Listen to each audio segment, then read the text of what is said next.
Most highest IMDb ratings Tamil movies part 25. 2010ல A L Vijay சாரோடைய written and டைரக்ஷன்ல Arya, Amy Jackson, Nassar, MS Bhaskar, George மரியம்லாம் நடிச்சு ஒரு ஹிஸ்டாரிக்கல் ரொமான்டிக் டிராமா பிலிமா ரிலீஸ் ஆகி IMDbல 7.9 ரேட்டிங்ஸ் வாங்கின மூவி தான் மதிராசப்பட்டினம்.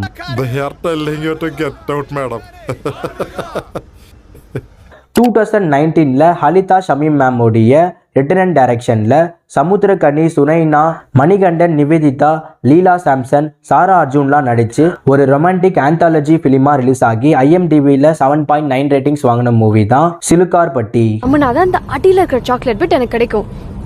அதுதான் லவ். 2013ல கமல் சாரோடைய ரிட்டன் அண்ட் டைரக்ஷன்ல கமல் சார், சேகர் கபூர், ராகுல் போஸ், பூஜா குமார், ஆண்ட்ரியாலாம் நடிச்சு ஒரு ஆக்ஷன் ஸ்பை பிலிமா ரிலீஸ் ஆகி IMDbல 7.9 ரேட்டிங்ஸ் வாங்கின மூவி தான் விஸ்வரூபம்.